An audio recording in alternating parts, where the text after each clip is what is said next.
Mental resilience is something that I can definitely relate to, and facing fears and finding the strength of character to keep going when the easy option would be to give it all up is something I understand. But I met somebody who has really dug deep to come back from a shocking injury.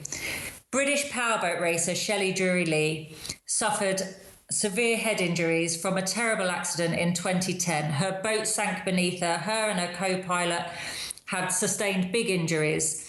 And it took her 5 years to recover from this before she now just recently stepped back into a powerboat.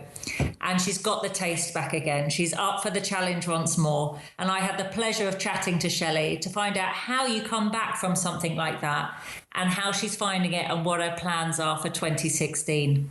So we know Shelley as a businesswoman, successful. We know Shelley as a BBC presenter. We know her as a commentator. But what I want to know is about Shelley Jory-Leigh, the athlete, and the big return. Now, Shelley, you went from quite a serious injury, a few years missing from the sport, but you're back in powerboats. Tell me about it. Well, yeah, I have had, if somebody had said to me 5 years ago, it's going to take you 5 years to recover from this accident, I would have said, no way. I'm really tough. I'm as tough as old boots. I've been powerboat racing. I've done accidents, etc. But they were absolutely right. It has taken me 5 years to get there. Physically, I was probably right in about 2 years. Mentally, no way. 5 years. I've raced. I went back to racing last year in America for the first time, and it was okay. I was back in the big boats, in the big speed, back in harnesses, full canopies, doing about 120 mile an hour. But I was sat there waiting for something to go wrong all the time. And any athlete, as you well know, Dee, if you're sat there waiting for something to go wrong and you're not enjoying it and you're not fully focused on it, you've got to get out. You give up. And it was really, really hard. And there were two big races in America, and it just wasn't there. It just wasn't there. And I just kept trying and trying. And I very nearly gave up this time last year. I was like, do you know what? It's not going to come back. So let's just carry on with the media side and, ambassador for the sport and just help other people enjoy what I love so much. But then I went to Lake Coniston and I got the record. I know, I should be calling you Lady of the Lake, which is your new title now. That sounds quite ghostly-like, doesn't it? It sounds very, very ghostly-like. Maybe I can just swan across the lake. That was really good. I mean, it's not a full-blown race. You're on a lake. It's flat calm. Most of the time, you can't actually see where you're going because it's really misty, which is interesting at 120 mile an hour. But I totally, I don't know, I just felt completely different. I just felt that I felt really relaxed in the boat. I felt calm. I felt happy. I got out. I wanted to do it again. And I just haven't had that feeling for 5 years. And it was just a totally different feeling. And I just thought, you know what? I've got a record. Still haven't got that world title. I think I'm going to be ancient before I get my world title. But yeah, got a record, and I thought I've got to do this. So next year, 2016, it's basically now or never. So I'm doing it. I'm back. That's awesome to hear, because I know as the British champion, you were desperate to get that world title, and then you started so well, and then you had the big setback. But to see you so positive, so buoyant, it must be something that Vector Martini have right, that you're really going for their records with them. They're giving you the confidence and support.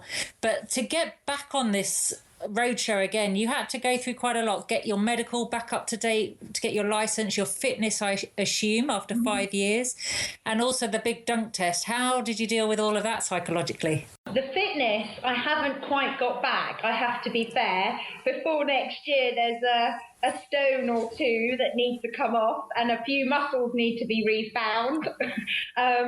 But to do the lake, to get back onto the lake, I didn't need full fitness like an endurance race, which is what I'm going to need for next year in June. I had to jump through so many hoops, Dee, you wouldn't believe it. With the RYA, the Royal Yachting Association, for us to get our powerboat licence, if we haven't had one for I think it's for 2 years, if you haven't renewed your licence, you have to basically start back at the beginning. So I'd had a powerboat licence for 17 years, every year, without fail, done my dunk test, done my medical. Then I didn't have one for 4 or 5 years. So I had to go back and prove to the RYA that I could still drive a boat. So I had to go back and do my RYA level 2, advanced powerboat racing. Wow. Full first aid. And it was, but actually I had a great time. I did it with Absolute Aqua down in Poole, and I know the instructor, and of course, you know, he was laughing because he actually did say to me, he said, driving it at full speed in a straight line, obviously you've still got the knack here and you've got great control of the boat, but basically you're parking, you're berthing, coming into a marina and alongside, he's shit. So basically, all the time when other people can see you, you're not very good. No, don't. As long as I'm going in a straight line at high speed and going around corners really fast, I'm brilliant. But just don't ask me to bring the boat alongside because it goes quite horribly wrong, actually. But I've always had a crew to do that. It's a bit like you. You've always got crew jumping around helping you. And, you know, we would come in, like we'd be racing in Italy or Malta, and we'd come alongside, and all the Italian crew or your American crew would just jump on, take the ropes, and, you know, you basically stand there and go, oh, my job is done. I'll go and have coffee. So, yeah, I'm rubbish that bit.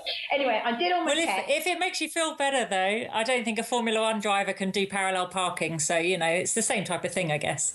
Do you know what? You've nailed it there. I swear to God, Lewis Hamilton, I bet if you asked him to park his car in London, wouldn't be able to do it. I bet you definitely can't. Can't parallel park, save his life.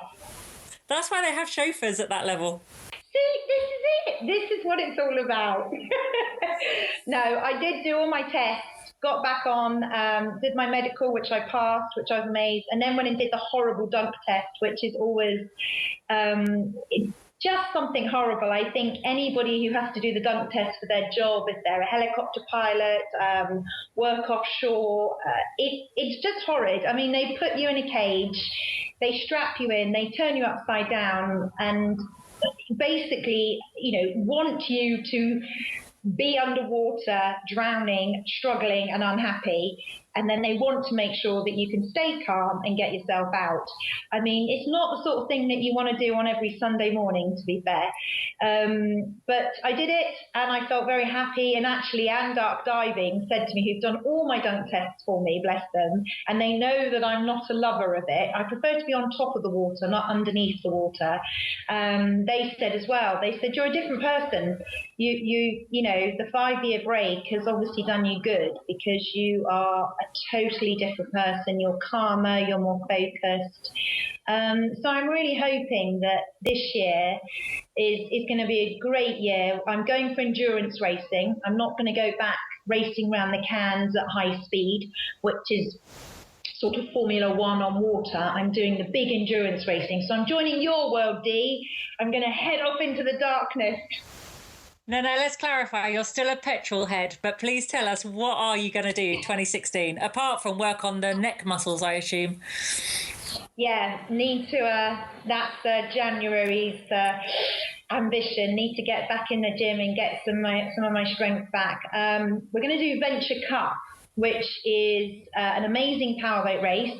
They had the prologue about 3 years ago, where they raced from London to Jersey, around Jersey, Guernsey, back to Poole. This time it's basically a race round Ireland, complete race round Ireland. So you're not picking the best waters in the world. It's going to be very tough. It'll be a 5-day event. Unlike you, who goes off for 12 months, mine will be all done and dusted in about 5 days. But we race about 120 to 200 miles a day. across from stop to stop. It's an endurance race, so it really is down. It's not down to the fastest boat. Vector Martini are doing it, and I'm actually in another team because they asked me first. I'm in a team called Blast Off with Dorian Griffith, so I'll actually be running against the Vector Martini team, which is quite funny because I obviously know them all so well.